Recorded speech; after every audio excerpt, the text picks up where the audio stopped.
Hello. Today I will tell you about an incident that caused a great stir in Japan when it occurred and left the public horrified. In fact, this incident has been described as the worst form of crimes against children in Japan. Junko Furuta was born in the Misato region of Japan. She lived with her parents and two siblings. She was a high school student. After school, she worked at a plastic factory. She wanted to use the money she earned there to pay for her university education. She was doing well in school and was loved by all her friends. She continued to live her life normally until November 25th, 1988, when some monstrous individuals changed her life. On November 25th, 1988, Hiroshi Miyano and others were planning to attack a woman with the intention of raping and robbing her. The person they were going to attack was not specific. They were just waiting for the right moment. Meanwhile, Furuta was riding her bicycle home from work. Miyano told Minato to knock the girl off her bicycle, and he did so by kicking her.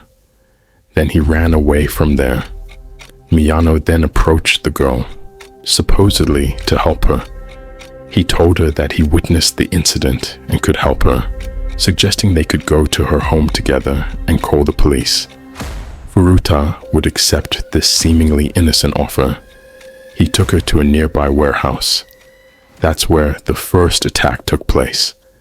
Then he forcibly took her to a hotel room. The attacks continued there.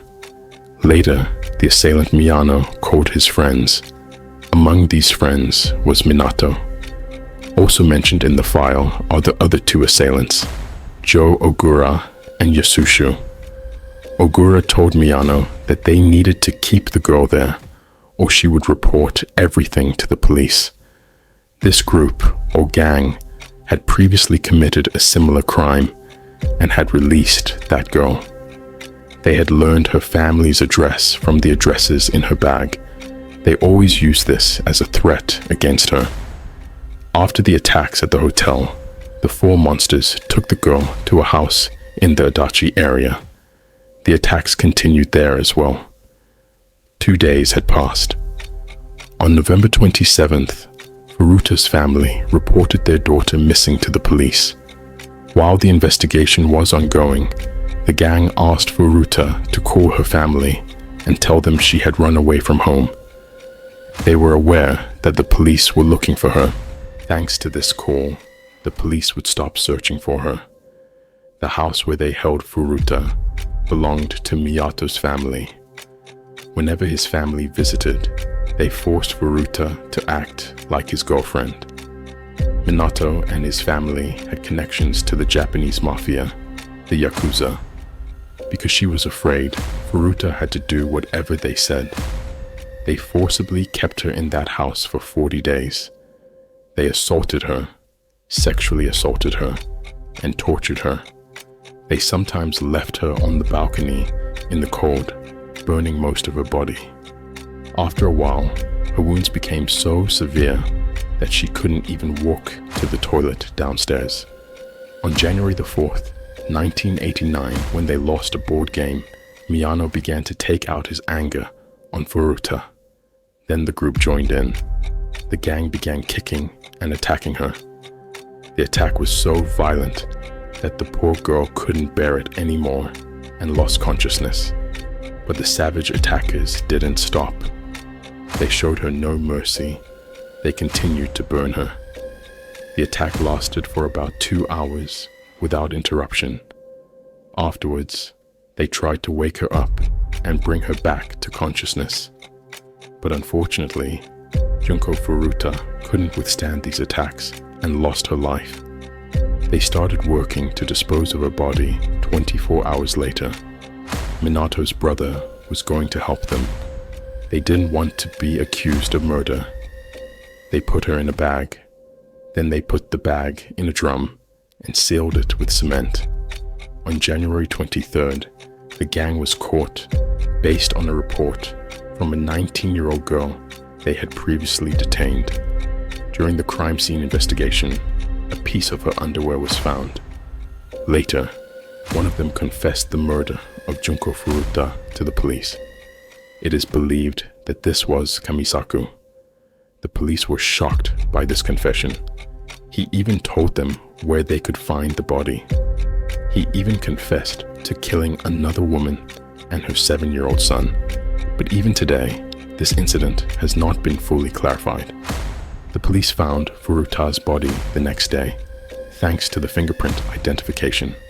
She was unrecognizable. On April 1st, 1989, Kamisaku was arrested first, followed by the others. 2 more people who were found to be involved in the attacks were later arrested. They were identified through DNA as well. All the detainees were tried as minors because they were all under the age of 18. Despite committing such violent crimes, I find it absurd that they were tried as minors. Initially, their identities were kept hidden from the media, but their identities were eventually revealed due to the efforts of the newspapers. What's even more absurd is that they were tried not for murder, but for causing death by injury, which is a lighter offense. In July 1990, Miyano, identified as the leader of the group, was sentenced to 17 years in prison by the court. This would later be increased to 20 years, based on a decision. Miyano was released from prison in 2009. He changed his name. 4 years later, he was arrested again for fraud, but he managed to avoid prison sentence. According to those who saw him, after his release from prison, he began to ride luxury cars and attend luxury parties. His mafia connections were helping him make a living.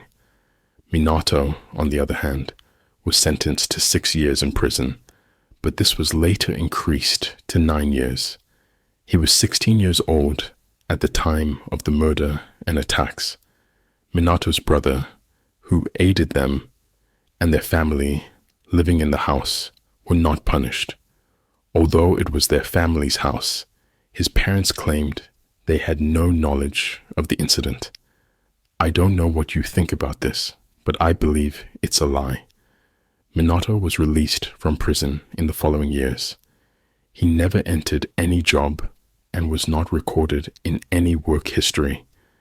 In 2018, he was arrested again for fatally beating a 32-year-old man. He is currently in prison.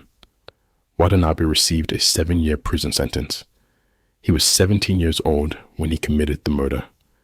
It is not known what happened to him after his release from prison. Joe Ogura spent 8 years in prison. He was released in August 1999. In 2004, he was arrested again for another assault. He was sentenced to 7 years in prison for this assault. Then he was released from prison again. According to some rumors, Ogura's mother destroyed Furuta's grave. She did this because she thought her son's life was ruined and out of absurd thoughts. These absurd sentences caused a great stir in Japan. People thought these sentences were ridiculous and even believed they should be executed. They got away with these crimes because they were under the age of 18, but their crimes were terrible, cruel, and selfish.